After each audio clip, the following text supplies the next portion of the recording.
Hey there, everyone, and welcome to this little tiny room with a single candle burning in it. As a former East Coaster, I grew up surrounded by houses that had these candles burning in the windows, sometimes all year long.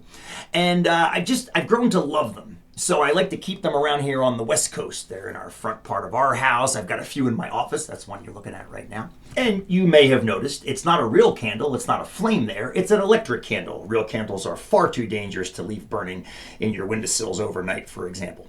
So, since it's an electric candle, that means it uses electricity to remain lit. This is a cool little one that has a bit of a flicker flame to it. Now, this particular bulb pulls about 1 watt of power if you check the label on it.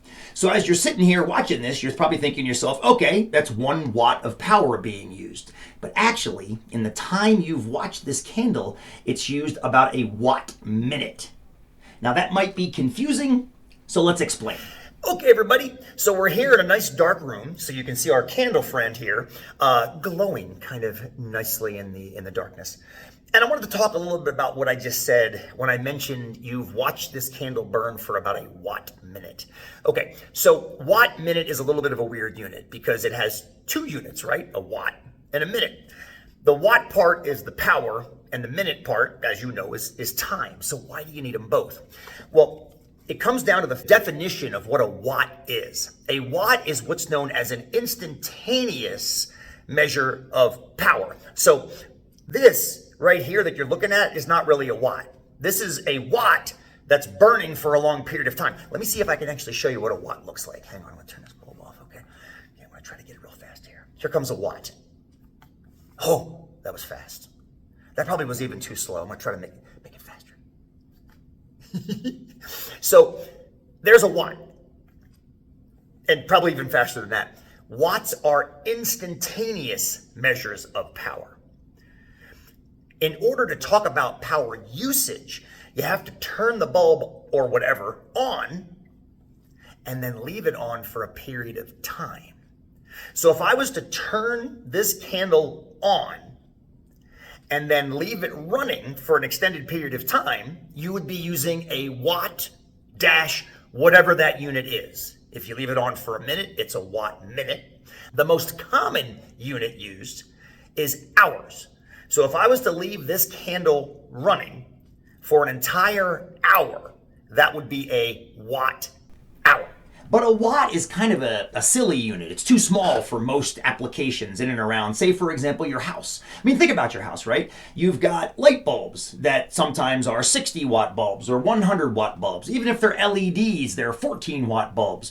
You may have a hair dryer that's something like 1,875 watts. And then think about all the other appliances your house has that are all drawing power. And even if the appliances themselves aren't drawing a ton of power, combined, they add up, which shows why we don't use just watts when we talk about power around the house. We generally use kilowatts, which is literally just 1,000 watts. Now, that would require 1,000 of these candles to be burning. And my intention was to actually replicate this video 1,000 times and have it in the window right here for you.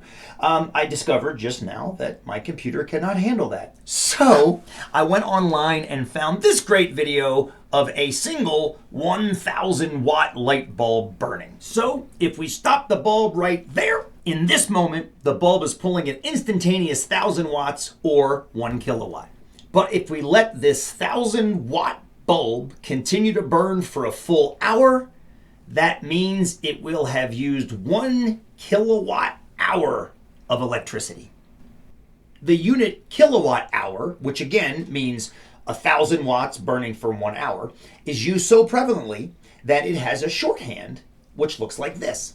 You may have even seen this shorthand if you've ever taken a careful look at your power bill. So this family right here was charged for 413 kilowatt hours over the course of about a month. So one way to kind of envision that is that 1,000 or 1 kilowatt light bulb I just showed you. Imagine if they had 413 of those and ran them for an hour. Now, of course, that's ridiculous. They have more normal appliances like normal-sized light bulbs, dishwashers, and hair dryers, and televisions, and computers, and cell phone chargers. There are many ways that a household could use 413 kilowatt hours of power. But that's just one house, right? One house is drawing 413 kilowatt hours of power.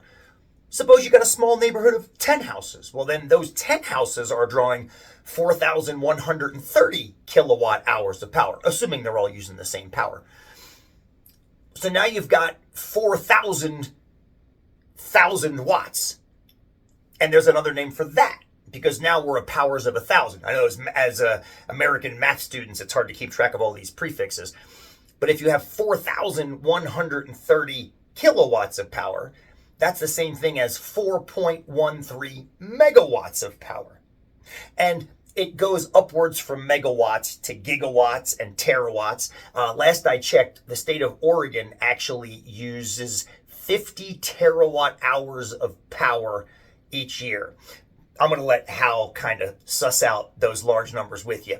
The big idea of this video, the main idea, is that when you talk about power, whether it's a watt like our light bulb here in our candle, or whether it's a kilowatt like that crazy light bulb we saw explode a few moments ago, the watt itself is instantaneous. You have to attach the watt power draw to a length of time. And that's where you end up with your unit of watt time, whether it's watt minutes, watt hours, kilowatt hours, whatever. Hope that made sense.